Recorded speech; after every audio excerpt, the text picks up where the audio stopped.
고구마와 이것 함께 먹었더니 의사들도 놀란 기적이 일어났어요. 고구마는 우리 몸에 좋은 성분이 많고 달달한 맛도 좋아 많은 사람들에게 인기가 많습니다. 그렇지만 이렇게 몸에도 좋고 맛도 좋은 고구마도 잘못 알고 먹으면 우리 몸에 독이 될 수도 있는데요. 몸에 좋은 고구마의 효능과 고구마를 먹을 때 잘못 알고 먹어서 독이 될 수 있는 경우, 그리고 고구마와 함께 먹으면 좋은 음식 반대로 함께 먹으면 안 좋은 음식도 알아보고, 추가로는 가장 많이 드시는 고구마의 종류 4가지 그리고 겨울철 고구마 보관법까지 고구마에 대한 모든 것을 자세하게 알아보겠습니다. 건강한 삶을 위한 건강한 정보를 전해드리는 무조건 당신 편. 영상 시작 전에 구독과 좋아요 눌러주시고요. 전체 알림 해놓으시면 앞으로 알려드리는 건강정보 빠르게 받아보실 수 있을 거예요. 먼저 고구마의 효능 5가지를 알아볼게요.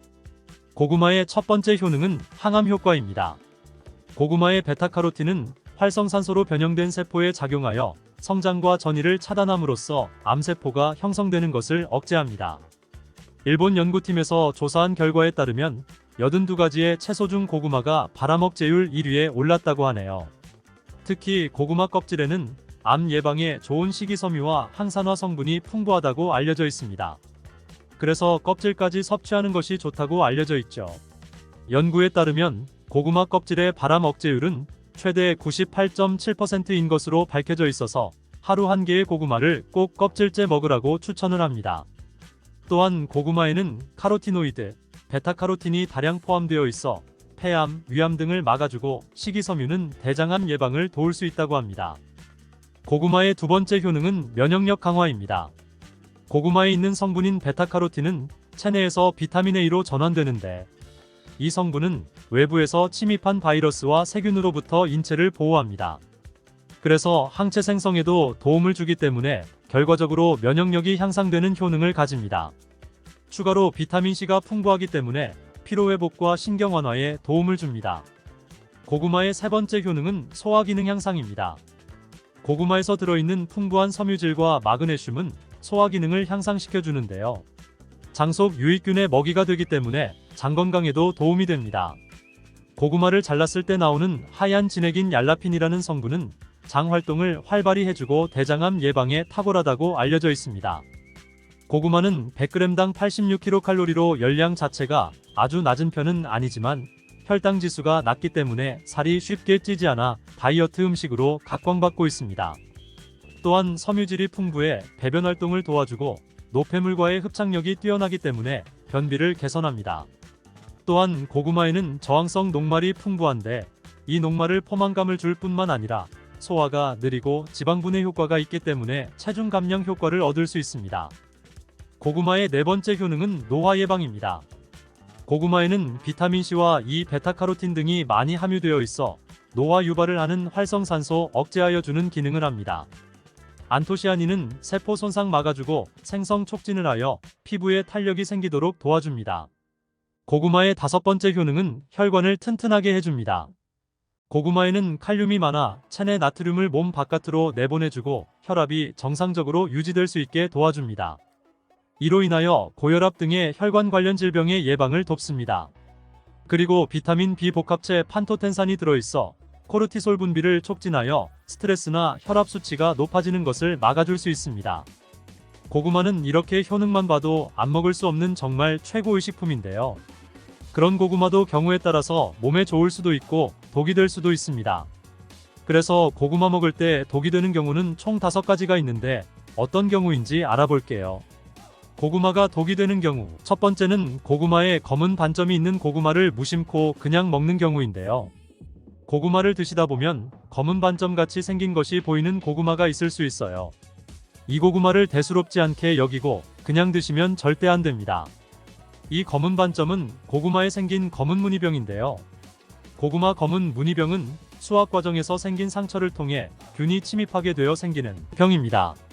수확 초기에는 잘 티가 나지 않고 저장하는 과정에서 발병하게 되는데, 검은 반점들이 생기며 그 반점들이 시간이 지날수록 전체적으로 퍼지게 됩니다. 검은 반점에는 이포메아 마론이라는 강력한 독소가 들어있습니다. 이 독소가 생성되게 되고 이 상태로 섭취하게 되면 식욕감퇴, 호흡곤란, 설사 등의 증세가 보이며, 심하면 폐와 간을 괴사시키기 때문에 폐와 간에 관련된 질환자나 노약자의 경우라면 특히 고구마를 섭취할 때 이러한 병에 감염된 고구마가 아닌지 꼭 확인해 주시는 게 좋습니다.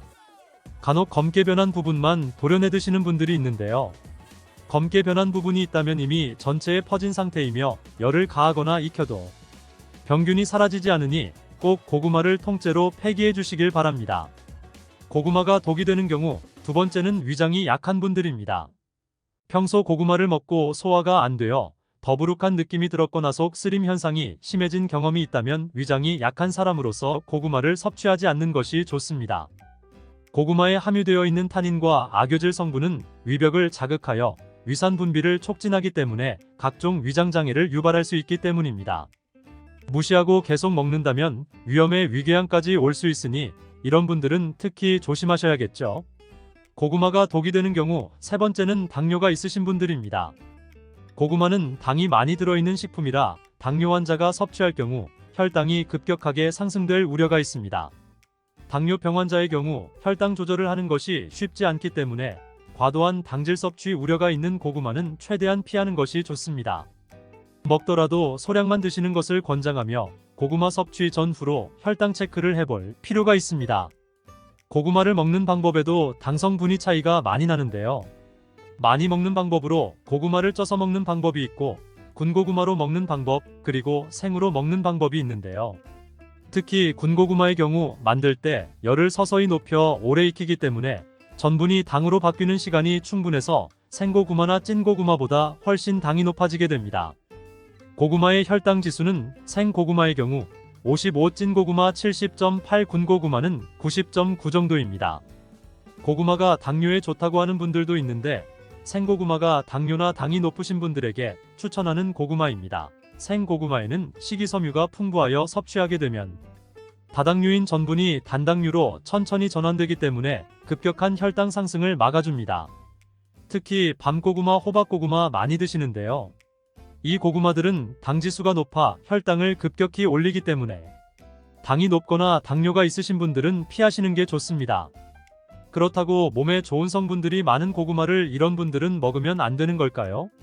이런 분들에게 꼭 맞는 혈당 문제를 해결해주는 고구마가 있는데요. 바로 자색고구마입니다. 자색고구마는 안토시아닌이 풍부해 당뇨를 예방하는 식품으로 알려져 있고 항산화작용과 노화 방지 기능까지 있는 고구마인데요. 자색고구마는 일반 고구마에 비해 3배 이상 많은 안토시아닌 함량을 가지고 있으니 꼭 드셔야겠죠. 특히 자색고구마로 유명한 해남 자색고구마가 지금이 딱 수확철이라서 1년 중 지금밖에는 먹을 수 없는데요. 왼쪽 아래 버튼을 지금 바로 누르셔서 해남 자색고구마 구매하시고 건강 챙기세요. 문의가 있으신 분들은 댓글에 연락처 남겨놓겠습니다. 고구마가 독이 되는 경우 네 번째는 신장이 약한 분들입니다. 고구마는 한 개당 칼륨이 약 13% 들어있을 정도로 풍부한 음식입니다. 칼륨은 체내 나트륨 수치를 조절해 신체 수분을 조절하고 혈압을 개선하여 뇌졸중이나 심근경색 등 혈관 질환의 발생과 사망률을 줄여주는 역할을 합니다. 하지만 이렇게 칼륨이 풍부한 고구마는 신장이 약하신 분들에게는 오히려 독이 될 수 있는데요. 신장 기능이 떨어져 있는 분들은 칼륨 배출이 원활하지 못하기 때문에 그대로 혈액에 쌓이면서 칼륨 농도가 높아져 고칼륨 혈증을 유발할 수 있습니다. 체내에 칼륨이 과도하게 축적되면 부정맥 등을 비롯한 각종 심장질환을 유발할 우려가 있으므로 신장 약한 분은 꼭 삼가시길 바랍니다. 이렇게 칼륨은 콩팥에 부담을 주므로 신장 관련 질환이 있는 사람들은 먹을 때 조심해야 하고 옥살산 성분이 포함되어 있어 과하게 먹을 시 요로결석 일으킬 수 있습니다. 고구마가 독이 되는 경우 다섯 번째는 담배를 피는 사람입니다. 담배와 고구마가 무슨 상관이 있나 생각하실 텐데요. 고구마의 풍부한 베타카로틴 성분은 노화와 질병을 유발하는 활성산소를 제거하고 염증 질환 및 암 예방에 효과가 있으며 피부세포의 성장과 재생을 촉진하는 강력한 항산화 물질입니다.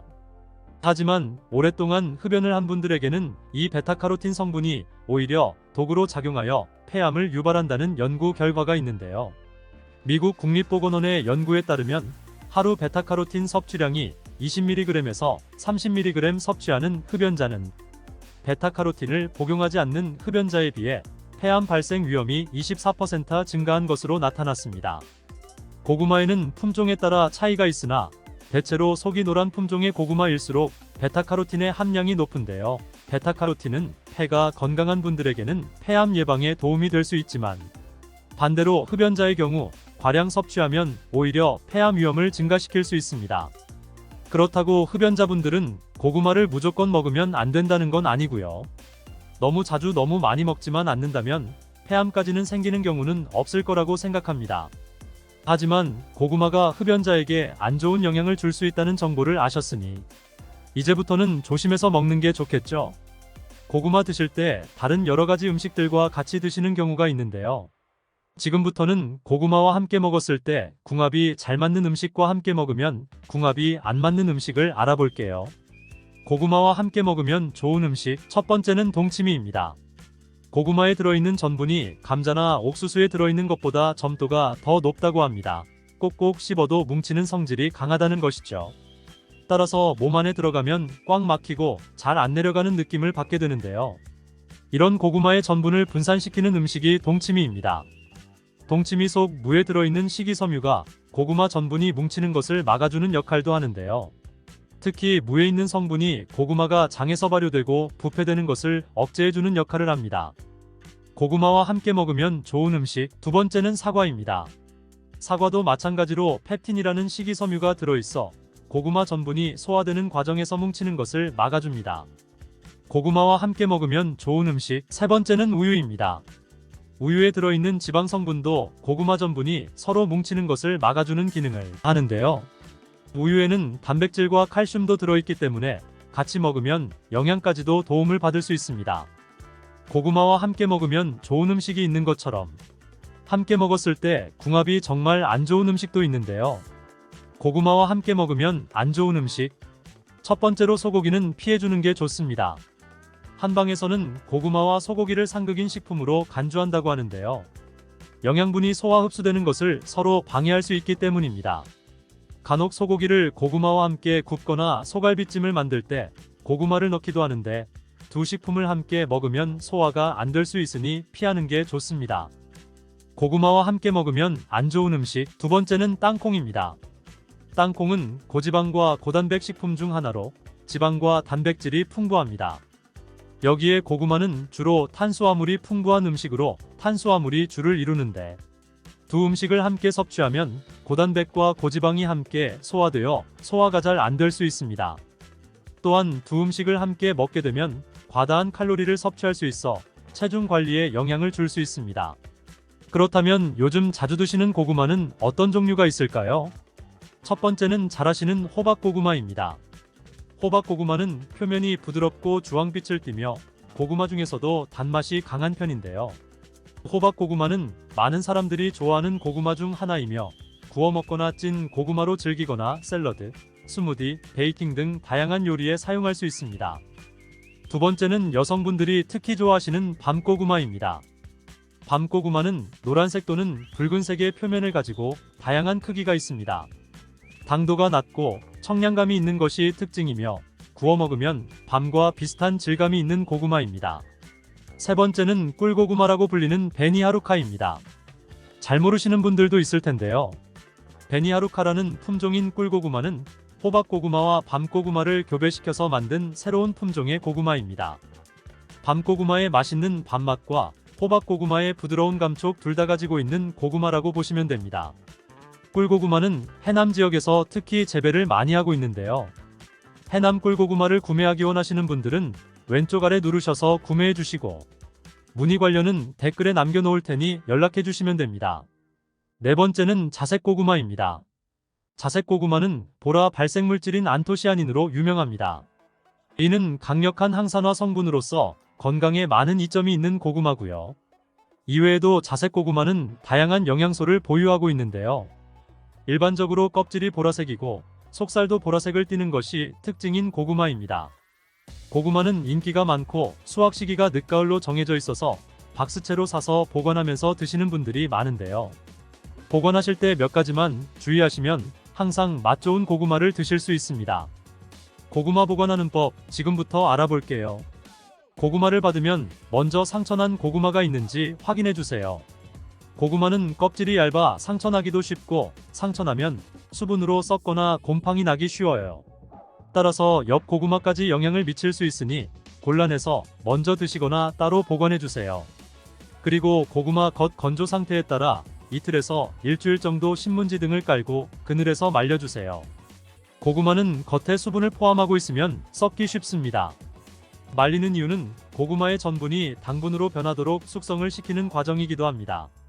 또 한 가지 주의점은 고구마는 수분에 예민한 뿌리 채소로 습기 차지 않도록 종이박스에 구멍을 곳곳에 슝슝 내서 통풍이 잘 되도록 해주시고 흙도 안 빠져나가고 보관하기 쉽게 바닥에 신문지를 깔아주세요. 직사광선이 비치지 않는 곳에 놓아주셔야 하는데요. 햇빛에 직접적으로 닿으면 온도 변화에 의해 상할 수 있습니다. 그리고 고구마는 온도와 수분에 예민해서 옮기게 되면 환경이 변하면서 고구마 맛이 변하게 돼요. 옮기면서 상처가 나서 썩기도 쉬워지고요. 적당한 온도는 13도에서 16도 정도 되는 곳인데 아파트에서는 신발장 앞 전실이나 베란다 같은 곳이 되겠죠. 이제는 고구마에 대해 너무 잘 아셔서 누가 고구마에 대해 물어보면 고구마 박사라고 해도 되실 거예요. 대파는 우리가 먹는 요리에 정말 많이 사용되는 채소로 뿌리, 줄기, 이파리까지 버릴 것 없는 좋은 식재료인데요. 버릴 것이 없는 만큼 정말 다양한 조리법도 있으며 피를 맑게 하고 내장 지방을 없애주며 장 건강에도 좋은 풍부한 영양소들도 함유하고 있어 반드시 섭취해야 하는 채소 중 하나입니다. 이런 대파도 함께 먹으면 보약이나 영양제가 필요 없을 정도로 좋은 식품도 있고 함께 먹으면 오히려 안 좋은 식품도 있습니다. 또한 먹는 방법에 따라 효능도 다르니 다양한 방법으로 드시는 것도 추천드립니다.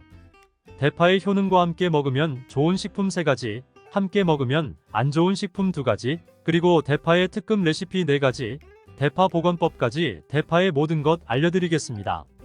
우리나라에서는 통일신라시대부터 재배를 했다고 알려져 있습니다. 그만큼 오랫동안 재배하고 식탁에 올라온 채소인데요. 대파 특유의 향이 다른 식재료의 잡냄새를 제거하는데 탁월한 효과가 있어 생선이나 고기류의 냄새를 제거하는 향신료로도 많이 사용되고 있습니다. 뿐만 아니라 물에 넣고 끓이게 되면 감칠맛이 좋아져 다양한 육수, 채소를 만드는 데에도 빠지지 않고 들어가는 재료이기도 합니다. 이런 대파의 첫 번째 효능이 바로 내장 지방을 싹 빼준다는 것입니다. 대파에는 특유의 향과 알싸한 매운맛을 나게 하는 성분이 있는데요. 이 성분이 바로 황화알릴이라는 성분입니다.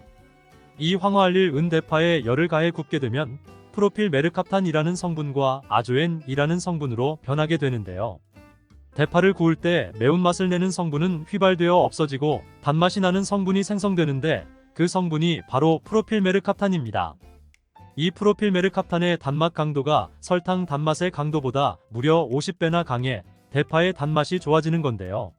정말 놀랍지 않나요? 단맛하면 당뇨가 있는 분들은 혈당 지수가 오를까봐 걱정되시잖아요. 이 성분은 설탕과는 달라 혈당을 오르게 하지 않아 당뇨가 있는 분들도 전혀 부담 없이 드실 수 있는 단맛이랍니다.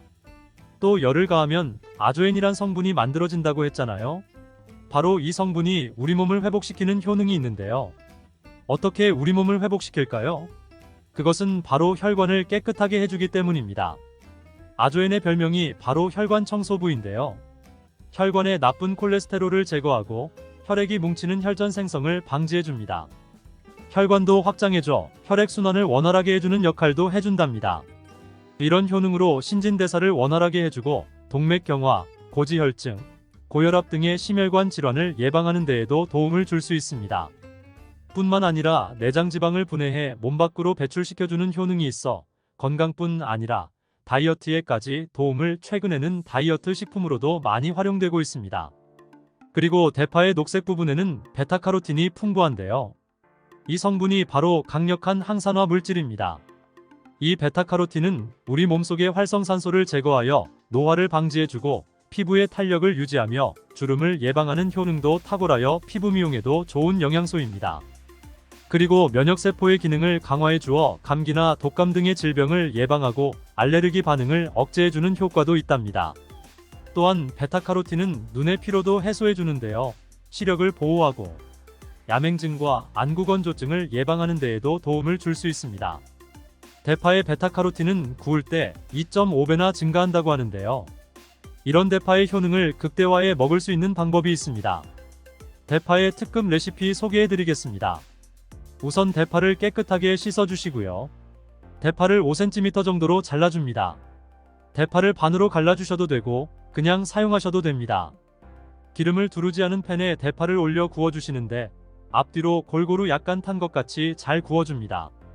이제 장을 만들어 줄 건데요. 물을 2컵 넣어주시고요. 간장을 반컵 넣어줍니다. 고춧가루 1스푼 넣어주시고요. 참기름 1스푼 넣어줍니다. 이렇게 넣고 한번 끓여주시고 다 끓고 나면 식초를 반스푼 넣어주시면 됩니다. 이렇게 만들어진 양념장을 구운 파를 넣은 그릇에 붓고 하루 정도 숙성시켜서 드시면 됩니다. 물론 바로 드셔도 되지만 숙성시켜 드시면 더욱 맛있는 대파 요리를 드실 수 있습니다. 대파의 뿌리는 특히 채소, 육수를 만드실 때 많이 사용하시잖아요.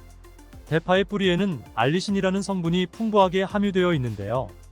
이 알리신은 우리 몸을 따뜻하게 열을 올려주는 역할을 하고 혈액순환을 원활하게 해주어 신경을 안정화시켜주기까지 합니다. 이렇게 신경을 안정시켜주는 효능으로 불면증도 완화해주어 잘 때 머리맡에 두고 주무시는 분들도 계십니다. 알리신 몸에 열을 내주는 효능으로 기침 감기와 가래를 완화시켜주는 데에도 도움을 주며 항균 항암 효과도 있어 각종 바이러스와 암세포를 억제해 주어 암을 예방하는 데에도 탁월한 효능을 발휘합니다. 알리신은 지방을 분해하고 배출해 주어 다이어트에도 도움을 준다고 알려져 있습니다. 그리고 대파의 뿌리 부분에는 폴리페놀 성분이 많이 함유되어 있어 심혈관 질환 예방에 탁월한 효능이 있습니다. 식이섬유도 풍부하여 장운동을 활성화하고 배변 활동을 도와 변비를 예방하고 숙변을 제거하는 효능도 뛰어납니다. 이런 대파 뿌리는 채소, 육수 만드실 때 말고는 특별히 사용을 안 하시는 것 같은데요. 오늘 대파 뿌리를 먹는 특급 레시피 알려드릴게요. 그것은 바로 대파 뿌리 생강차입니다. 대파 뿌리와 생강을 함께 끓여 차로 드시게 되면 기관지, 폐와 같은 호흡기의 염증을 제거해주고 무릎과 같은 관절의 염증도 제거해 주어 관절 통증을 완화시켜 줄 수 있습니다. 생강에는 질러롤 쇼가올, 페노로암물 등 다량의 항염증 성분들이 함유되어 있어 우리 몸의 염증을 제거하는 데에 탁월한 효능을 갖고 있습니다. 생강은 약재로서 오랫동안 사용되어 왔는데요. 최근에도 계속해서 새로운 효능이 발견되고 있을 정도로 약성이 아주 좋은 식품입니다. 최근 한 연구 결과에 따르면 생강에는 소염 진통제로 많이 사용되는 이부프로펜과 비슷한 항염증 효과가 있고 류마티스 관절염을 완화시키는 데에도 효과가 있는 것으로 밝혀졌습니다. 이런 생강을 먼저 물에 넣고 끓여줍니다. 처음에 강불로 해주시고 끓기 시작하면 중불로 줄여 20분 정도 끓여줍니다. 그 후 대파 뿌리도 넣고 3분 정도 끓여주시면 됩니다. 이렇게 끓인 물을 생강과 대파 뿌리는 건져주시고 따뜻할 때 드셔도 좋고요. 냉장고에 넣고 시원하게 드셔도 됩니다. 이렇게 대파 뿌리와 생강을 함께 끓여 차로 드시면 효과를 극대화할 수 있는데요. 다만 평소에 소화가 잘 안 되시고 위가 약하신 분들은 이렇게 끓인 대파 뿌리 생강차에 물을 섞어 연하게 드시는 것을 추천드립니다. 이렇게 해서 하루에 한두 번 꾸준히 드신다면 요즘 같은 겨울철에 감기 걱정도 없고 염증을 완화시켜 관절염으로 인한 통증도 줄일 수 있을 거예요. 대파와 함께 드시면 보약이 되는 좋은 식품에는 무도 있습니다. 지난번 영상에서 겨울무는 동삼, 겨울의 산삼이라고 알려드렸잖아요. 물을 말린 무말랭이로 드시면 무의 좋은 성분들을 농축하여 드실 수 있다고 했는데요. 간단하게 다시 한번 알려드리자면 물을 드시면 기침과 가래를 멈추게 해주는 효능이 있고 소화를 잘 되게 해주며 혈관을 깨끗하게 해주어 심혈관 질환에도 도움을 줄 수 있습니다. 또한 칼슘의 함량이 높아 골다공증을 예방하고 뼈 건강을 좋게 하는 탁월한 효능이 있습니다. 그리고 해독작용도 뛰어나고 혈당 조절을 해주어 당뇨를 예방하는 데에도 도움을 줄 수 있습니다. 이렇게 좋은 물을 대파와 함께 드시면 그 효능이 극대화될 수 있는데요. 특히 혈액을 깨끗하게 해주어 심혈관 질환을 예방하며 당뇨를 예방해 줄 뿐 아니라 당뇨합병증을 완화시켜 주는 데에도 탁월한 도움을 받을 수 있습니다. 대파를 넣은 무말랭이 무침을 만들어 드시면 오독오독한 무말랭이의 식감도 좋고 입맛도 좋게 하는 반찬으로도 정말 좋으니 꼭 대파 무말랭이 무침도 만들어 드시길 바랍니다. 대파와 함께 드시면 보약이 되는 음식 세 번째는 바로 두부입니다. 날씨가 추워지면서 몸이 움츠러들고 피로감이 쌓여 만성피로로 항상 몸이 지쳐있는 분들 계신가요? 그런 분들에게 정말 좋은 음식 대파 두부 조림 알려드릴게요. 대파와 두부가 만나면 우리 몸에 에너지를 공급하여 활력이 넘치도록 도와줍니다. 그 이유는 바로 대파의 알리신 성분과 두부의 비타민 B1이 만나면 알리티아민으로 전환이 되는데요. 이 알리티아민이 비타민의 체내 흡수율을 높여주고 신진대사를 촉진해 주어 우리 몸의 피로를 회복하고 에너지를 불어넣어주기 때문입니다. 비타민C 하면 생각나는 과일 있으신가요? 아마도 사과가 많이 떠오르실 텐데요. 대파의 줄기에는 사과보다 비타민C가 무려 5배 이상 함유되어 있답니다. 바로 이 대파의 줄기 부분에 많은 비타민C는 피로의 원인인 젖산의 분비를 억제하고 제거하는데 도움을 주기 때문에 피로회복에도 도움을 주고 면역력을 강화시켜 주는 데에도 탁월한 효능이 있는 것입니다. 대파 두부 조림 맛있게 만들어 드시는 특급 레시피 알려드릴게요. 먼저 잘 씻은 대파를 어슷썰기로 썰어 주시고요. 두부는 정사각형으로 깍둑 썰기를 해줍니다. 먼저 두부를 기름을 두른 팬에 구워주시고요. 노릇노릇해지면 썰어놓은 대파를 넣어줍니다. 간장을 2스푼 넣어주시고요. 고소한 참깨도 뿌려서 잘 익혀주시면 대파 두부 조림 완성입니다. 정말 맛있겠죠? 이렇게 만든 대파 두부 조림을 드시고 더 이상 몸 움츠리지 마시고 활력 넘치는 하루하루 보내시길 바랍니다. 대파와 함께 드시면 보약이 되는 음식 네 번째 알려드릴게요. 그것은 바로 대파 팽이버섯 부침입니다. 팽이버섯은 버섯 중에서도 버섯키토산의 성분이 가장 많이 함유하고 있을 뿐만 아니라 식이섬유가 정말 풍부하게 함유되어 있는데요. 버섯키토산은 혈액 속의 지방을 분해하고 콜레스테롤을 제거해 고혈압, 동백경화, 심장병 같은 심혈관 질환을 예방할 뿐만 아니라 체내의 지방을 흡착하여 배출시켜주어 내장 지방을 줄여주는 데에도 탁월한 효능이 있습니다. 또한 버섯키토산은 체내의 중금속의 배출을 돕고 간 건강을 돕는 효능도 있다고 알려져 있습니다. 또한 풍부한 식이섬유로 인해 배변 활동을 도와 숙변을 제거하는 데에도 탁월한 효능이 있습니다. 하지만 팽이버섯의 세포벽은 단단하기 때문에 그냥 드시게 되면 성분을 흡수하지 못하는데요. 열을 가하게 되면 세포벽은 깨지고 영양성분의 흡수율을 높일 수 있습니다. 이런 팽이버섯과 대파를 함께 드시게 되면 내장 지방을 제거하고 혈관을 깨끗하게 하는 데에 탁월한 음식이 되는데요. 먼저 팽이버섯의 밑둥은 잘라버리시고요. 팽이버섯을 적당한 크기로 잘 썰어줍니다. 그리고 흐르는 물에 잘 씻어줍니다. 그리고 대파는 어슷썰기로 잘게 잘 썰어주시고요. 적당한 용기에 계란을 풀어주시고요. 팽이버섯과 대파를 넣어 잘 섞어주고 소금 한 꼬집 넣어 간을 해줍니다. 이제 잘 달족인 팬에 기름을 두르고 부쳐주시면 됩니다. 정말 쉽죠? 이렇게 좋은 대파도 함께 드시면 안 되는 음식이 있습니다. 대파와 함께 드시면 안 되는 음식 첫 번째는 바로 꿀입니다. 대파와 꿀은 두 가지 다 몸에 열을 올려주는 효능이 있습니다. 한의학에서는 대파와 꿀을 함께 먹으면 위장에 탈이 나고 더부룩한 현상이 나타날 수 있는데요. 대파와 꿀을 함께 먹으면 위에서 소화액 분비를 억제하여 소화불량을 유발할 수 있기 때문입니다. 또한 꿀은 알레르기 반응을 일으킬 수 있는데 대파와 함께 먹으면 그 알레르기 반응이 더욱 악화될 수 있는 영향이 있습니다. 꼭 기억하셔서 대파와 꿀은 함께 드시지 않기를 바랍니다. 또 대파와 함께 드시면 안 되는 음식은 미역입니다. 미역과 파 둘 다 알긴산이라는 성분이 있는데 이 알긴산은 미끌거리는 식감이 있습니다. 함께 드시게 되면 식감이 안 좋은 이유도 있지만 식감보다도 더 중요한 이유가 있습니다. 그것은 파에는 인과 유황 성분이 있는데요. 미역과 파를 함께 드시게 되면 파의 인과 유황 성분이 미역에 함유된 칼슘의 흡수를 방해하게 됩니다. 미역에는 칼슘 함량이 높아 골다공증 예방에 좋은 효능이 있는데 이 효능을 전혀 누리지 못하게 되는 것입니다. 미역국을 끓일 때 대파로 채수를 내어 시원한 미역국을 끓여 드시는 분들이 계신데 절대 미역국을 끓일 때 대파는 사용하지 않기를 바랍니다. 대파를 한 단 사면 양이 많아 한 번에 드시지 못하는 경우가 많은데요.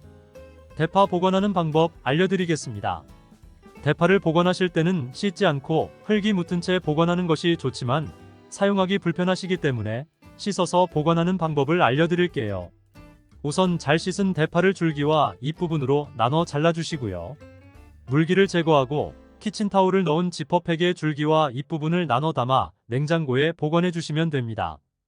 이렇게 하시면 2-3주 정도는 보관 가능하시고요.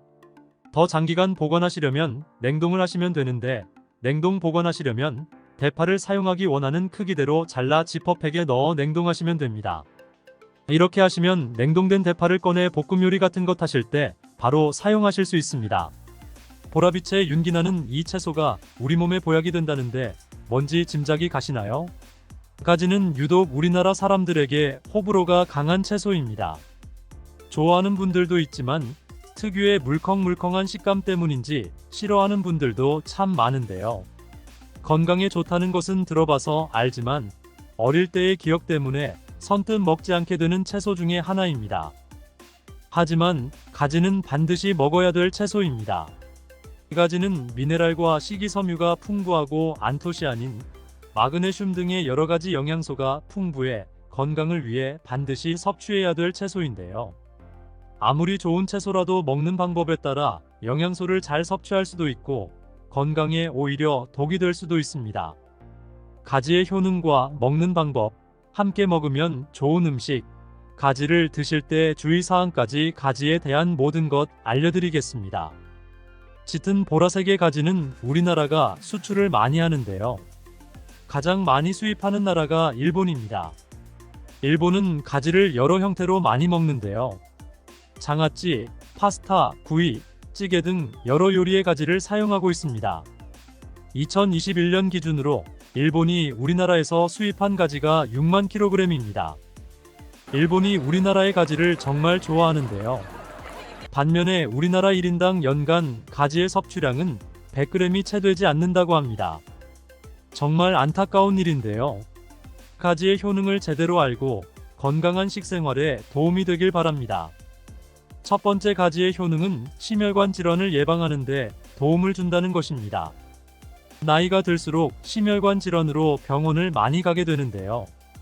가지에는 칼륨이 풍부하여 심박수를 안정적으로 유지하는 데 도움을 주고 나트륨의 배출을 도와줘 혈압을 낮추는 데에도 큰 도움을 줍니다. 가지에 풍부하게 함유된 플라보노이드 성분은 나쁜 콜레스테롤인 LDL 수치를 낮추고 좋은 콜레스테롤인 HDL 수치는 높여주는 효능이 있습니다. 이런 효능들은 심혈관 질환을 예방하는데 아주 중요한 것으로 많이 알려져 있습니다. 평소에 가지를 주기적으로 섭취하시면 심혈관 질환으로 병원에 갈 일이 줄어들게 되겠죠. 두 번째 가지의 효능은 염증을 억제하고 가라앉히는 데 도움이 된다는 것입니다. 옛날에는 민간요법으로 사마귀를 제거할 때 가지를 사용했을 정도로 염증 제거에 효능이 좋은데요. 특히 점막에 있는 염증에 효과가 좋은 것으로 알려져 있는데요. 우리 몸의 점막이라 하면 대표적으로 입안, 잇몸, 식도가 되겠고요. 위장, 대장 등 소화기관은 거의 모두 점막으로 되어 있습니다. 입으로 음식이 들어가서 항문으로 배출되기까지의 모든 곳이 점막인 것인데요. 면역력이 떨어지거나 스트레스, 특정 음식으로 인한 지속적인 자극은 이런 점막에 염증을 일으키게 되는데요. 이런 염증을 억제하는 데에 가지가 도움이 된다는 것이죠.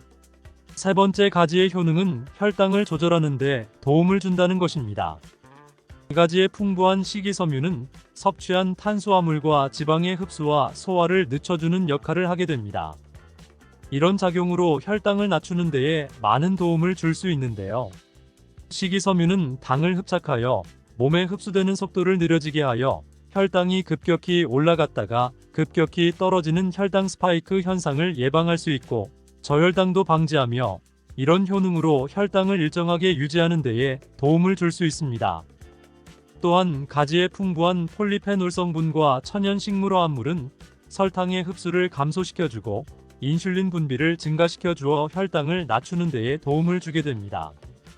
네 번째 가지의 효능은 노화를 예방하는 데 도움을 준다는 것입니다. 가지의 짙은 보라색은 나수닌이라고 하는 강력한 항산화 성분인데요. 우리 몸에 정말 중요한 역할을 해주는데 바로 세포와 혈관이 노화되는 것을 방지해줍니다. 이런 효능은 과도한 철분이 몸에 쌓이는 것을 억제하는 작용을 해주기 때문입니다. 철이 공기와 만나면 산화되어 빨갛게 부식이 되는 것과 마찬가지로 우리 몸에 철분이 쌓이면 산화되어 세포와 혈관을 빨리 노화되도록 하는데요. 철분이 우리 몸에 꼭 필요한 성분이지만 과도하게 쌓이게 되면 노화를 촉진하는 부작용이 있는 것이지요. 따라서 평소에 철분을 많이 섭취하는 사람은 노화가 빠르게 진행되고 동맥경화도 쉽게 생길 수 있습니다. 철분이 많은 음식은 바로 붉은색의 고기입니다. 평소에 고기를 좋아하시는 분이라면 가지와 함께 드시는 것이 좋겠습니다. 5번째 가지의 효능은 식중독을 예방한다는 것입니다. 면역력이 떨어질 때 세균이 우리 몸에 들어오면 식중독에 걸리기 쉬운데요. 이 가지에 풍부하게 함유된 비타민이, 베타카로틴, 레티놀의 성분들은 세균과 바이러스를 제거하여 식중독 예방에 도움이 됩니다. 이러한 효능은 가지의 꼭지 부분이 특히 좋은 효능을 나타내는데요. 가지 꼭지는 보통 요리할 때 버리잖아요. 이제부터는 가지 꼭지를 버리지 마세요. 말려서 끓인 물로 가글을 하시면 천연 구강 세정제의 역할을 한다고 합니다. 꼭지에는 스코폴레틴이 풍부하게 함유되어 있는데 이 성분은 파이토케미컬의 일종으로 나쁜 균을 억제하는 데 탁월한 효능을 발휘합니다. 이런 효능으로 식중독뿐 아니라 염증을 억제하는 데에도 도움을 줍니다. 입속에는 각종 세균이 셀 수 없을 정도로 많은데요. 이런 세균들은 충치, 치주염, 구내염 등을 발생시키는 주범입니다. 나이가 들면서 치아, 잇몸의 건강이 좋지 않아 소금물로 가글하시는 분들 많으신데요. 소금은 삼투압 작용으로 잇몸의 붓기를 빼고 약간의 살균 작용을 하기도 하지만 염증 자체를 없애지는 못합니다. 가글을 하시려면 가지를 이용하시면 좋은데요. 말린 가지 꼭지를 15분에서 20분 정도 펄펄 끓인 뒤에 식혀서 약간의 소금을 탄 후에 가글을 하시면 잇몸병과 구내염 등을 예방하는 데에 효과를 볼 수 있습니다. 6번째 가지의 효능은 항암 효과입니다. 암세포를 제거할 수 있는 항암 성분들이 가지에 풍부하게 함유되어 있는데요. 일본이 가지를 좋아한다고 했잖아요. 일본의 농림성식품연구소에서 연구를 했습니다. 가지, 시금치, 브로콜리 3가지를 이용해 발암물질을 억제하는 실험을 했는데요. 그 결과 가지에서 80% 이상의 암을 억제하는 효과가 밝혀졌습니다. 또 다른 연구에서도 가지의 알카로이드성 식이섬유가 유방암, 대장암, 난소암 등의 원인이 되는 동물성 지방을 제거하는 데 탁월한 효능이 있는 것을 발견했습니다. 가지의 풍부한 폴리페놀은 대표적인 항암 성분이기도 합니다. 7번째 가지의 효능은 시력을 보호하는 데 도움을 준다는 것입니다. 눈의 망막에는 빛을 감지하는 역할을 하는 로놉신이라는 단백질이 있습니다. 어두운 곳에서 밝은 곳으로 가거나 깜깜한 곳에서 불을 켜면 눈이 부신 증상이 나타나잖아요. 이런 증상은 로놉신이 빛에 의해서 한순간에 대량으로 분해되면서 시신경에 강한 자극을 주기 때문입니다. 체내의 로놉신이 줄어들면 시력이 저하되거나 야맹증이 발생할 수 있습니다. 로놉신이 생성되려면 베타카로틴이 필수적인 성분인데요. 가지 껍질 말고 가지의 속살에 베타카로틴이 풍부하게 함유되어 있습니다. 가지 껍질에 풍부한 안토시아닌 성분은 시신경 주변의 모세혈관이 노화되는 것을 방지하고 염증을 억제하는 효능으로 시신경을 보호하고 눈의 노화를 예방하는 데 도움이 되는 것입니다. 8번째 가지의 효능은 뇌기능을 향상시키고 치매를 예방하는 데 도움을 준다는 것입니다. 가지에는 비타민 B6, 엽산, 마그네슘 등의 영양소가 풍부하게 함유되어 있습니다. 이러한 영양소는 뇌의 신경 전달 물질의 생성을 촉진하고 뇌의 기능을 향상시키는 효과가 있습니다. 또한 가지에 함유된 안토시아닌은 뇌의 노화를 방지하고 기억력을 향상시키는 효과가 있어 치매 예방에 도움이 됩니다. 기억력과 집중력을 향상시키고 치매를 예방하려면 가지를 꾸준히 섭취하시기 바랍니다. 9번째 가지의 효능은 피로회복에 도움을 준다는 것입니다. 가지에 함유된 비타민C, 칼슘, 마그네슘 등의 성분들이 체내의 대사를 촉진하고 에너지를 생성하는 데 도움을 줍니다. 체온 조절에도 도움을 주며 가지에 함유된 스코폴레틴과 스코파론이라는 성분은 근육의 신경 안정 및 경련을 완화시켜주는 효능이 있어 피로회복에 많은 도움을 줄 수 있습니다. 10번째, 가지에는 열을 내려주는 해열작용이 있습니다. 가지는 차가운 성질을 갖고 있는 채소로 평소 몸에 열이 많은 사람의 체온을 다스려주는 효과가 있으며 감기로 인해 열이 오를 때에도 열을 내려주는 해열 효과가 있습니다. 열을 내려줌으로써 마음을 안정시켜주는 효과도 있습니다. 이렇게 좋은 가지를 효과적으로 섭취하는 방법은 따로 있습니다. 그냥 드시는 것보다는 들기름과 함께 조리하여 드시는 것을 추천드립니다. 가지에 있는 리놀렌산과 비타민 E는 지용성 성분이기 때문에 들기름과 함께 섭취하면 체내 흡수율이 높아집니다. 가지의 속살은 스폰지 같이 기름을 흡수하기 때문에 들기름의 영양소 흡수율은 더욱 높아질 수 있습니다. 들기름은 하루에 한 스푼씩 약처럼 드시는 분들이 있을 만큼 건강에 많은 도움을 주는데요. 치매를 유발하는 물질인 베타아밀로이드가 뇌에 쌓이는 것을 막아주어 알츠하이머 치매를 예방하는 효능이 있습니다. 또한 피토스테롤이란 성분이 함유되어 혈관 내 콜레스테롤의 수치를 낮춰주는 데 도움이 됩니다.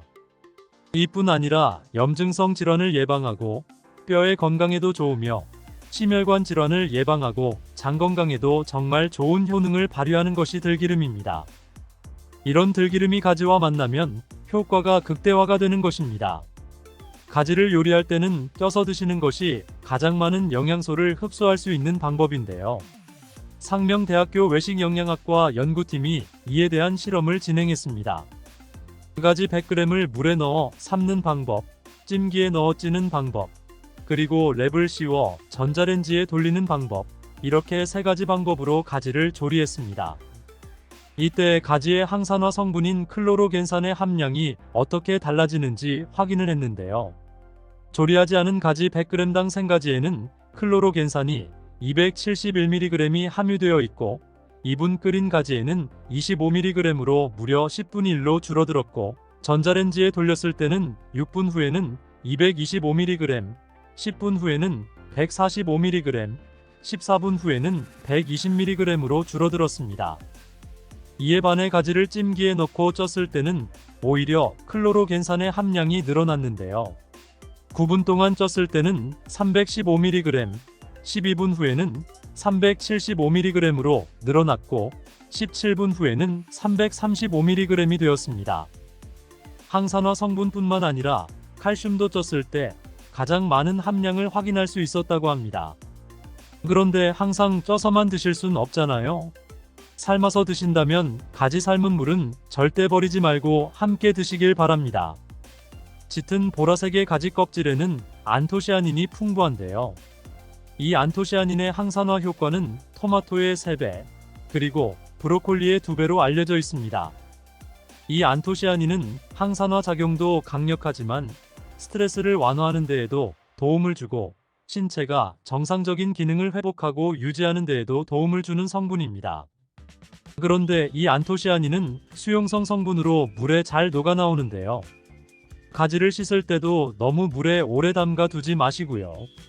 가지를 삶아서 조리했다면 이 물에 안토시아닌이 풍부하게 함유되어 있기 때문에 이 가지 삶은 물을 차처럼 드셔도 되고 이 물을 다른 요리할 때 채소로 사용하셔도 좋습니다. 이렇게 좋은 가지도 드실 때 주의하실 사항이 있습니다. 많은 채소나 과일들이 생으로 드실 때 좋은 경우가 많은데요. 가지는 절대로 생으로 드시면 안 됩니다. 가지에는 솔라닌이라는 독성 물질이 있습니다. 솔라닌은 쌍난 감자에 생기는 독성과 같은 것인데요. 이 독성은 위경련, 복통, 현기증, 식중독 등의 증상을 유발할 수 있으니 가지는 반드시 익혀서 드시기 바랍니다. 그리고 가지 알레르기가 있는 분들도 섭취에 주의하셔야 합니다. 가지를 먹거나 만지기만 해도 입 주변이나 피부가 가렵고 두통 또는 복통이 생긴다면 가지 알레르기가 있을 가능성이 높으니 가지 섭취 시 주의하시기 바랍니다. 가지 알레르기가 아니더라도 아토피나 다른 알레르기 때문에 항히스타민제를 복용하고 있는 분들도 가지 섭취를 주의하셔야 합니다. 마지막으로 가지는 찬 성질의 음식이기 때문에 체질 자체가 냉한 분들, 냉증이 있는 분들은 가지를 다량 섭취하실 경우 탈이 날 수 있으니 섭취 시 주의하시기 바랍니다. 마늘이 몸에 좋다는 사실은 너무나도 잘 알고 계시지요? 아무리 몸에 좋은 마늘이지만 함께 먹으면 오히려 몸에 독이 되는 음식들도 있습니다. 그리고 마늘은 생마늘, 구운 마늘, 찐 마늘, 절인 마늘, 흑마늘 등 먹는 방법이 다양하잖아요.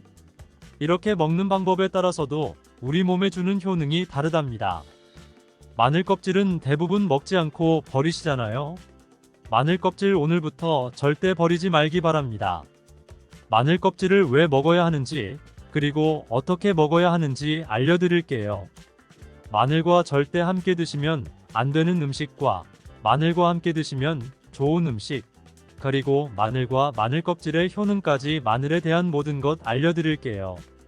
마늘은 정말 우리나라 사람들이 좋아하는 식재료인데요. 한국농촌경제연구원이 발표한 자료에 의하면 우리나라 1인당 1년 동안 마늘 소비량이 7kg인데요. 놀라지 마세요. 세계 평균이 1인당 0.8kg이랍니다. 우리나라 사람들이 마늘을 정말 많이 먹고 있죠. 마늘을 많이 먹는다는 것은 그만큼 건강한 식단을 먹고 있을 가능성이 높은 건 사실이지만 먹는 방법에 따라 오히려 독이 될 수도 있습니다. 마늘과 함께 먹으면 절대 안 되는 음식 첫 번째는 바로 빵입니다. 마늘빵 아시죠? 마늘이 발라져 있어 달콤 쌉싸름한 마늘 맛도 나고 향긋한 향도 좋아 즐겨 먹게 되는데요. 마늘이 있어서 몸에도 좋은 빵이라고 착각하고 즐겨 드실 수 있는데요. 마늘빵은 절대 드시면 안 됩니다. 왜냐하면 빵의 재료인 밀가루는 탄수화물이 주 성분인데요. 밀가루의 고탄수화물은 소화 과정에서 당으로 분해되고 혈당 지수를 급격히 올리게 되며 이때 인슐린의 분비가 과도하게 됩니다. 이런 현상이 반복되게 되면 체내의 인슐린 저항성이 높아지고 췌장을 망가뜨려 당뇨를 유발할 수 있는 것입니다. 그리고 이 당은 몸에 흡수되면서 지방으로 변하고 쉽게 살이 찌게 되어 비만을 야기할 수 있습니다. 또한 밀가루로 빵을 만들면 글루텐이라는 단백질이 생성되는데 이 글루텐은 소화불량, 복통, 변비 등의 증상을 유발할 수 있습니다. 이뿐 아니라 글루텐이 몸에 들어오면 장에서 에소루핀이라는 성분이 만들어지는데 이 에소루핀은 중독성이 강해 밀가루 중독을 일으켜 빵 같은 밀가루를 과다 섭취하게 만든다는 것입니다.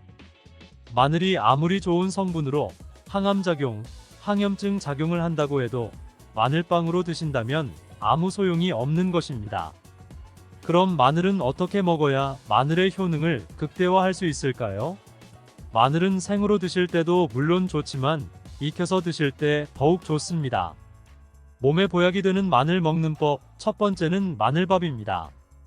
국립농업과학원에 따르면 마늘의 S알릴시스테인 함량을 조리법에 따라 조사한 결과 생마늘일 때 S알릴시스테인 함량이 2.77mg 정도 되었고 삶기 시작한 후 30분이 지나면 4.92mg이 되었으며 1시간이 지났을 때 9.16mg으로 생마늘에 비해 무려 4배 이상 많아진다고 했습니다.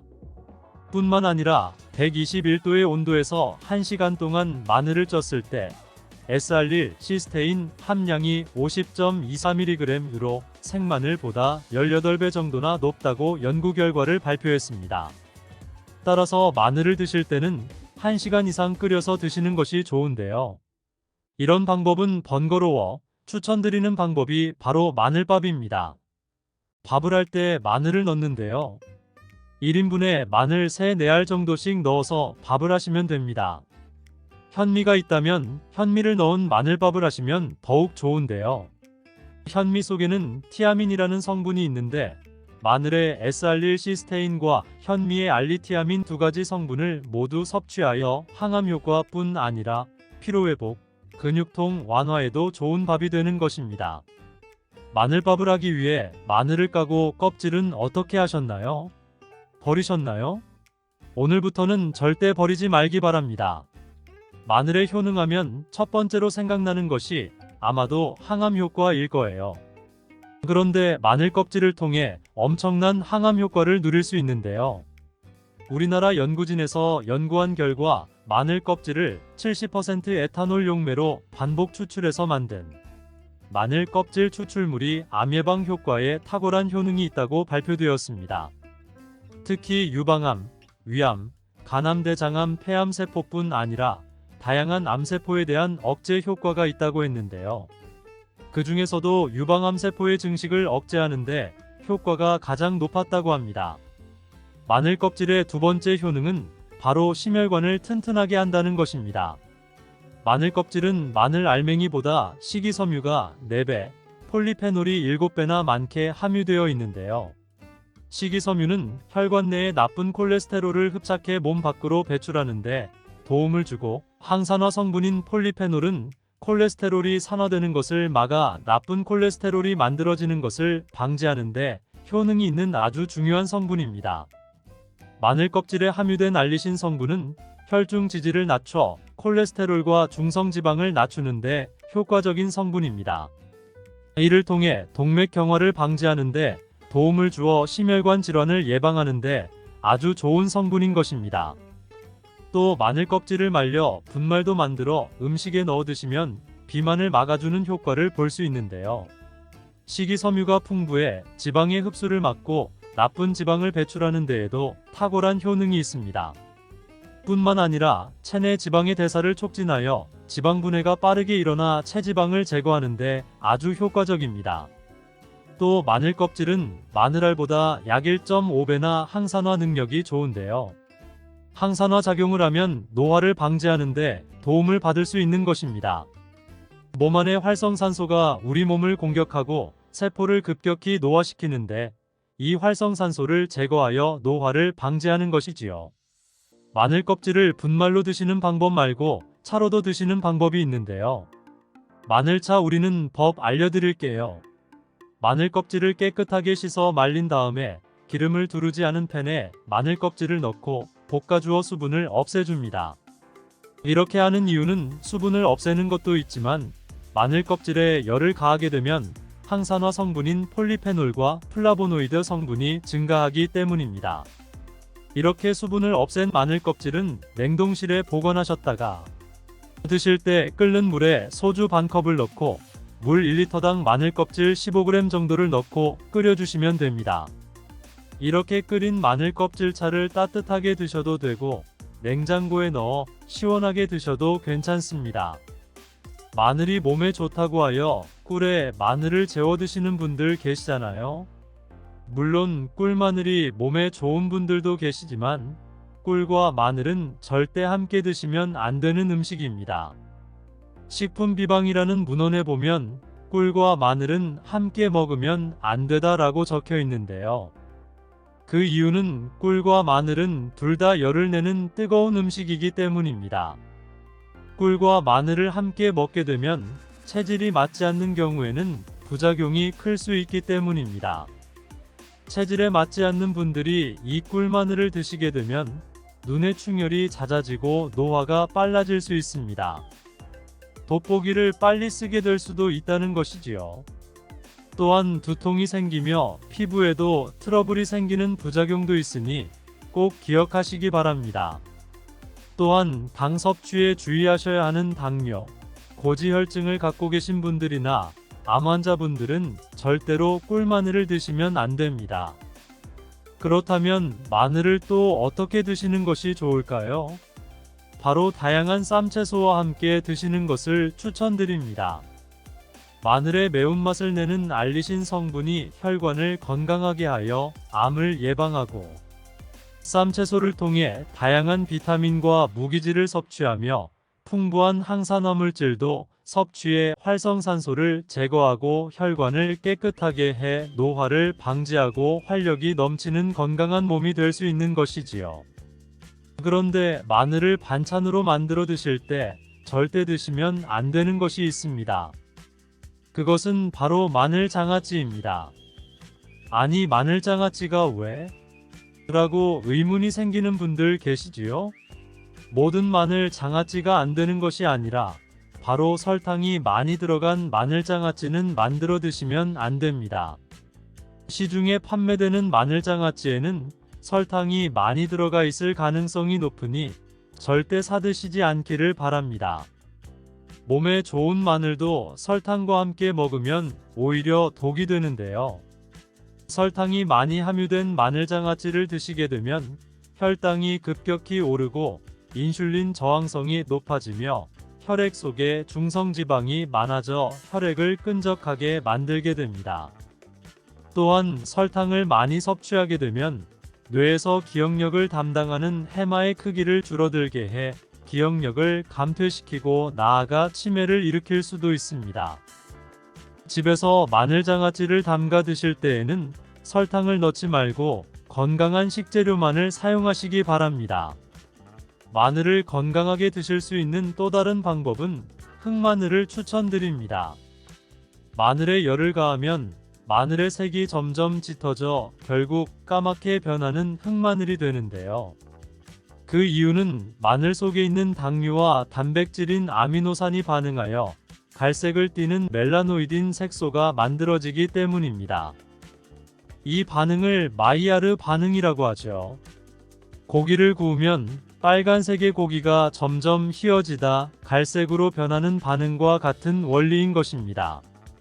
이렇게 흑마늘을 만들게 되면 생마늘보다 S알릴스테인 성분이 5배가 많아질 뿐만 아니라 새로운 항산화 물질들이 많이 만들어지게 됩니다.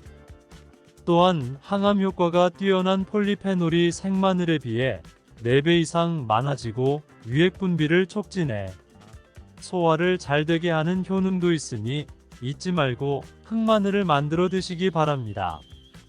마늘은 또 요리할 때 많이 사용되는 재료인데요. 마늘을 얇게 썰어 기름에 튀긴 마늘 튀김을 절대 드시면 안 됩니다. 기름에 마늘을 튀기면 마늘향도 좋고 마늘의 매운맛은 없어지고 단맛은 좋아져 남녀노소 좋아하는 식재료가 되는데요. 뜨거운 기름에 튀긴 마늘은 우리 몸에 좋은 항산화 항암물질들은 파괴되고 몸에 안 좋은 탄수화물만 남는 음식이 됩니다. 마늘을 튀길 때 사용하는 기름이 오메가6 지방산이 많은 식용유를 사용하게 되는데요. 이런 기름을 많이 먹게 되면 몸 안에 지방산 불균형이 일어나 염증 수치가 높아질 수 있습니다. 또한 튀긴 마늘을 섭취하게 되면 당독소 또한 높아져 결국 우리 몸의 인슐린 저항성이 높아지는 악영향을 주는 것이지요. 그렇게 되면 당뇨를 유발하고 당뇨는 또 치매를 유발하게 되는데 몸에 좋은 줄 알고 먹는 마늘이 오히려 독이 되어 건강을 해치게 되는 것이지요. 기름에 튀긴 마늘을 드시고 싶다면 한 가지 방법이 있는데요. 그것은 올리브유를 사용하시고 불을 오래 가열하지 말고 살짝만 가열하여 마늘도 튀기듯이 오래 하지 말고 살짝만 익혀서 드시면 향도 좋고 몸에도 좋은 마늘을 드실 수 있습니다. 올리브유를 이용한 마늘을 드시는 방법 하나 더 알려드리겠습니다. 그것은 올리브유에 마늘을 재워 먹는 방법인데요. 먼저 마늘을 끓는 물에 넣어 5분 정도 데쳐 주시고요. 소독된 병에 마늘을 담고 올리브유를 가득 담아줍니다. 이때 통후추를 조금 넣어주면 풍미를 더욱 높일 수 있습니다. 올리브유와 마늘이 만나 항산화 성분, 항암물질이 극대화되어 혈관을 튼튼히 하고 혈전의 생성을 막고 혈류를 원활하게 하여 치매를 예방하고 심장마비와 뇌졸중까지 예방할 수 있는 보약이 되는 것입니다. 이렇게 만든 마늘 올리브유 절임은 반찬으로 드셔도 좋고 생선 요리를 할 때 이 마늘을 으깨어 생선에 발라주면 생선 비린내를 잡아줄 뿐 아니라 마늘과 올리브유의 풍미가 더해져서 더욱 맛있는 요리가 될 수 있으니 참고하시기 바랍니다. 이렇게 좋은 마늘 드실 때 주의하셔야 할 분들이 계신데요. 마늘의 효능 중에 혈전을 제거하고 혈류를 원활하게 하는 효능이 있었잖아요. 이런 효능이 혈액을 묽게 만들기 때문인데요. 이미 와파린, 아스피린 같은 혈전용해제를 복용하시는 분들이 마늘을 많이 드시게 되면 상처가 났을 때 피가 잘 멈추지 않을 수 있으니 주의하시기 바랍니다. 그리고 수술을 앞둔 분들이라면 최소 수술 전 2주일 정도는 마늘을 드시지 않는 것이 좋습니다. 또한 평소 위궤양같이 위가 안 좋으신 분들은 마늘에 알리신 성분이 위점막을 자극하여 위궤양 같은 증상이 악화될 수 있으니 주의하시기 바랍니다. 그리고 과민성 대장증후군이 있는 분들도 마늘을 많이 드시게 되면 복통이 일어날 수 있으니 마늘은 조금만 드시길 바랍니다. 또 뇌 건강을 위해서는 신경을 안정시켜주는 것이 아주 중요한데요. 이런 효능이 있는 채소 알고 계신가요? 네, 맞습니다. 바로 상추입니다. 상추에는 비타민 A, 비타민 C뿐만 아니라 엽산, 칼슘, 식이섬유 등의 다양한 영양소가 있어 건강에 아주 좋은 식물입니다. 부작용이 거의 없는 채소라고 알고 있지만 먹는 방법에 따라 오히려 건강을 해칠 수도 있다는 사실 알고 계신가요? 어떻게 먹고 무엇과 먹느냐에 따라 상추의 효능은 완전히 달라질 수 있는데요. 상추의 효능에는 어떤 것이 있고 먹을 때 주의할 점과 함께 드시면 보약이 되는 음식까지 상추에 대한 모든 것 알려드릴게요. 먼저 상추는 당뇨가 있는 분들에게 정말 좋은 채소입니다. 당뇨 환자라면 채식을 위주로 드시게 됩니다. 그런데 당뇨에 좋다고 하는 많은 채소들의 단점이 소화가 잘 안 된다는 것이죠. 반면에 상추는 소화가 잘 되고 영양소도 풍부하다는 장점이 있습니다. 혈당 조절에도 아주 탁월한 효과가 있는데 어떤 성분 때문일까요? 상추만의 특별한 성분인 바로 락투신 때문입니다. 락투신은 상추의 줄기를 꺾으면 보이는 하얀색의 액체 속에 있고 쓴맛을 내는 특징이 있습니다. 최근 연구에 따르면 락투신은 장에서 포도당이 흡수되는 것을 억제해 식후 혈당이 급격히 오르는 것을 막아주는 역할을 하는 것으로 밝혀졌습니다. 이뿐만 아니라 락투신은 간에서 포도당의 생성을 줄이고 인슐린 감수성을 높여 혈당을 낮추는데 효과가 있다고 하는데요. 여기에다 비타민 K도 풍부하여 인슐린 분비를 촉진하는 효과까지 있습니다. 그리고 식이섬유가 풍부한데 이는 인슐린 감수성을 높이는데 중요한 역할을 합니다. 2013년 한양대학교 연구팀의 발표에 의하면 상추의 식이섬유와 폴리페놀 성분이 인슐린 저항성을 개선하고 포도당의 흡수를 지연시킨다고 발표하였습니다. 상추는 또한 GI 지수가 23, GL 지수가 100g당 0.5로 낮은데요. 이 수치가 의미하는 것은 상추를 섭취할 때 혈당 상승이 최소화되며 포만감은 길게 유지된다는 것입니다. 그렇다면 상추와 함께 먹으면 당뇨 관리에 더욱 효과적인 음식에는 어떤 것이 있을까요? 요즘 들어 부쩍 유명해진 과일이죠. 바로 아보카도입니다. 불포화 지방산이 풍부한 아보카도는 인슐린 감수성을 높이는데 도움을 주며 풍부한 식이섬유는 콜레스테롤 수치를 낮춰주고 혈당 조절에 폭발적인 시너지 효과를 나타냅니다. 계란도 상추와 함께 먹으면 좋은데요. 계란에는 질 좋은 단백질과 각종 영양 성분이 풍부한데 혈당을 천천히 오르게 하고 혈당을 오랜 시간 안정적으로 유지하는 데 도움을 줍니다. 계란의 단백질은 포만감을 오래 유지해 주어 과식을 막아주고 간에서 포도당의 생성을 줄여주는 효과도 있어 당뇨에 많은 도움을 줄 수 있습니다. 상추와 만나면 이런 효과는 시너지를 발생하게 되는 것지요. 상추, 아보카도, 계란을 함께 넣은 샐러드를 드신다면 혈당 잡는 최고의 요리라고 할 수 있습니다. 피부가 칙칙하고 주름이 늘어나고 있는 분들 있다면 집중해주세요. 상추가 피부에 굉장히 좋은 효과를 갖고 있습니다. 상추에는 비타민 A와 비타민 C가 풍부한데요. 비타민 A를 다른 말로 레티놀이라고 합니다. 레티놀이 뭐냐면 대부분의 화장품의 원료로 사용되는 성분입니다. 그만큼 피부에 좋다는 것이겠죠. 이 레티놀은 피부 아래쪽의 콜라겐이나 엘라스틴 등의 탄력 섬유를 증가시키는 효능을 가지고 있고 비타민C도 콜라겐 생성에 관여하는 아주 중요한 성분이기 때문에 비타민C가 몸속에 부족하면 피부의 탄력이 떨어지고 주름이 늘어나게 되는 것이죠. 그리고 자외선 때문에 피부가 많이 손상이 되는데 이런 자외선으로부터 손상되는 것을 막아주는 역할을 비타민C가 해주며 멜라닌 색소의 생성도 억제해주기 때문에 칙칙한 피부를 밝게 만들어주는 미백 효과를 볼 수도 있습니다. 피부 미백에 도움을 주는 약재 중에 상엽이라고 있는데요. 이 상엽은 뽕나무 잎이에요. 뽕나무 잎이 항염증 작용도 좋고 피부 미백 효과도 뛰어나기 때문에 상추와 뽕나무 잎을 함께 차로 끓여 드시면 피부 건강에 큰 도움을 받을 수 있습니다. 상추의 락투신이란 성분이 당뇨에 좋다고 했잖아요. 그런데 이 성분이 두통을 진정시켜주는 데에도 효과가 좋습니다. 머리가 지끈지끈 아픈 분들이 상추를 드시면 도움을 받을 수 있는데요. 의학의 아버지 히포크라테스가 환자를 수술할 때 상추를 먼저 먹이고 수술을 했다는 기록이 있어요. 상추 안에 락투신이 마취제가 없던 시절에 수술받는 환자의 고통을 줄여주는데 도움을 주기도 했다는 것이죠. 이런 락투신은 염증으로 인한 통증을 줄여주고 두통을 완화시켜주기도 하는데 특히 열이 오르면서 통증이 발생하는 두통을 개선하는데 효능이 탁월하답니다. 상추는 눈 건강에도 도움이 됩니다. 상추에는 루테인, 비타민 A, 베타카로틴이 풍부하기 때문입니다. 루테인은 영양제로 많이 먹고 계시죠? 눈 건강에 도움을 주는 대표적인 영양소가 바로 루테인인 건 알고 계실 거예요. 눈이 노화가 진행되면 황반색소의 밀도가 감소하게 되는데 루테인이 이 황반색소의 밀도를 유지하는데 도움을 주고 황반 변성을 예방하며 로놉신의 생성을 도와주기 때문에 시력도 좋아지게 해줍니다.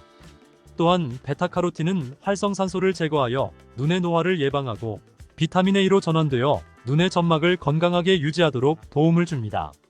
또한 야맹증, 안구 건조증 등의 안구 질환을 예방하는 데에도 많은 도움을 주어 눈 건강에 필수적인 영양소입니다.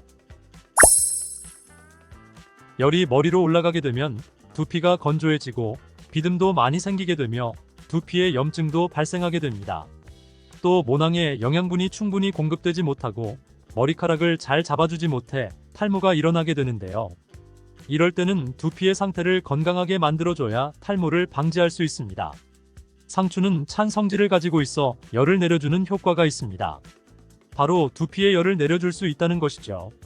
두피의 열을 내려주고 상추의 항산화 물질인 베타카로틴이 활성산소를 제거하고 혈액순환이 잘 되도록 도와주게 됩니다. 이런 효능이 모낭에 필요한 영양성분 공급을 원활하게 해주어 머리카락을 건강하고 빠지지 않게 잡아주고 머리결도 좋게 해주는 것이죠. 밤잠 설치시는 분들 계시죠? 상추를 먹으면 졸리다는 말은 한 번쯤 들어보셨을 거예요.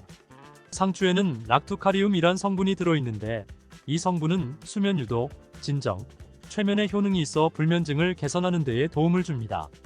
락투카리움 성분뿐만 아니라 숙면 호르몬이라고 알려진 멜라토닌이라는 성분도 상추에 많이 함유되어 있어 불면증 개선에 도움을 주는데 락투라리움 성분은 상추잎보다는 상추대에 더 많이 함유되어 있어 불면증 치료를 위해 상추를 드시려면 상추대를 차로 끓여 드시면 효과를 보실 수 있을 거예요.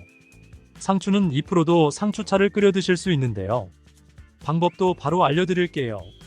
첫 번째는 건조되지 않은 상추를 끓는 물에 넣고 상추를 우려서 그 물을 차로 드시는 방법이 있습니다. 따뜻하게 드셔도 되고 냉장고에 보관하셨다가 드셔도 괜찮습니다. 두 번째 방법은 상추잎을 건조시킨 후에 기름을 두르지 않은 팬에 한번 덮어주시면 되는데요. 이때 상추잎이 부서질 거예요. 부서진 상추잎을 다시백 같은 곳에 소분해 두셨다가 차로 우려서 드셔도 되고 큰 통에 담아 두었다가 마실 때마다 커피를 내리는 것처럼 거름종이에 걸러 뜨거운 물로 우려서 드셔도 됩니다. 상추의 종류에 따라서 락투카리움의 성분의 함량이 다른데요. 요즘엔 쓴맛을 제거한 계량종이 많아 이 락투카리움 성분이 상당히 적게 함유되어 있어요. 아무 상추나 드시면 효과를 볼 수 없고 전남농업기술원에서 개발한 품종인 흑하랑이라는 상추가 있는데요. 일반 상추에 비해 락투카리움의 함량이 124배나 높다고 합니다. 수면 개선을 위해 상추를 드실 분들은 흑하랑을 구매해 드시면 효과를 볼 수 있겠죠. 장이 안 좋은 분들에게도 상추는 많은 도움이 되는데요. 상추에는 수분이 풍부하고 식이섬유와 마그네슘이 많아 수분이 없어 단단해진 변을 부드럽고 묽게 만들어 배변 활동을 도와줍니다. 장이 건강하지 않아 장에 독소가 쌓이게 되면 그 독이 위로 올라와 얼굴에 나타나게 되는데요. 얼굴에 여드름 같은 뾰루지가 생기고 피부가 어두워지는 증상이 나타날 수 있습니다. 상추에는 배변 활동을 활발하게 하는 식이섬유뿐만 아니라 엽산이 풍부해 대장의 염증을 줄여주는 효과도 있습니다. 그리고 비타민 K, 엽산, 루테인이 함께 작용하여 염증뿐만 아니라 대장암을 예방하는 데에도 효능을 발휘하게 되는데요. 풍부한 엽산은 혈액을 생성하는 데에 도움을 주기도 하지만 손상된 세포 DNA를 복구하는 효능이 있어 암을 예방할 수 있습니다. 식이섬유는 장내에 쌓인 노폐물들을 흡착하여 몸 밖으로 배출해주고 염증을 제거해 주어 장을 건강하게 해주는 것이지요. 상추는 뼈 건강에도 도움이 된다는 보고가 있습니다. 미국의 캘리포니아 주립대학교에서 우주인을 위한 유전자 조작 상추를 만들었습니다. 사람이 우주에 가면 중력이 없기 때문에 골밀도의 손실이 심하게 일어납니다. 한 달에 1% 정도씩 줄어든다고 하는데 유전자 조작된 상추를 먹으면 이런 현상을 막아줄 수 있습니다. 이 상추에는 뼈 생성을 촉진하는 부갑상선 호르몬 관련 유전자가 들어있습니다. 유전자 조작이 되지 않은 상추에도 칼슘이 많이 들어있어 골다공증 예방에 도움을 줄 수 있는데요. 두부와 함께 드시면 이 효과는 배가 됩니다. 두부에는 이소플라본이라는 성분이 많은데 상추의 칼슘이 몸속에 흡수되는 것을 도와주어 골다공증을 예방하는 효과를 극대화시켜줍니다. 상추를 드실 때는 주의할 점이 별로 없지만 이것만은 꼭 기억하세요. 한의학에서는 상추가 차가운 성질을 가지고 있다고 하는데요. 몸이 찬 사람이나 위장이 약한 분들이 상추를 너무 많이 먹으면 소화불량이나 설사, 복통 등의 증상이 나타날 수 있습니다. 이런 분들은 상추를 조금만 먹거나 익혀 드시는 것이 좋습니다. 또 갑상선이 약하신 분들도 주의하셔야 하는데요. 상추에는 갑상선 호르몬 생성을 방해하는 성분이 있어 갑상선 기능에 영향을 줄 수 있습니다. 그리고 상추를 보통 쌈을 싸 먹을 때 많이 드시잖아요. 그때 쌈장을 많이 드시게 되는데 상추가 문제가 아니라 이 쌈장이 문제입니다. 쌈장에는 다량의 소금과 설탕이 들어가게 되는데 특히 소금의 양이 문제가 됩니다. 농촌진흥청의 자료에 따르면 보통 쌈장의 100g당 평균 나트륨의 함량이 2310mg이라고 합니다. 국제보건기구에서는 하루 나트륨 권장 섭취량을 2000mg 이하로 먹으라고 하는데 쌈장 한 수저 정도 드시면 일일 나트륨 섭취량의 45%나 먹게 됩니다. 우리나라 음식에 특성상 소금이 들어간 음식이 많죠. 김치나 다른 반찬을 먹게 되면 나트륨 권장 섭취량을 금방 넘게 됩니다. 이렇게 과도하게 나트륨을 먹게 되면 고혈압 같은 심혈관 질환의 위험을 높이게 됩니다. 나트륨이 혈관에 많으면 혈압이 높아지고 뇌졸중의 발병률도 높아지게 됩니다. 쌈을 싸 드실 때 쌈장은 최소한으로 줄이셔야겠죠. 달콤한 바나나가 우리 몸에 에너지를 공급하는 효능이 너무 좋아 운동선수들이 경기 중간중간에 먹는 과일이라는 사실 알고 계신가요?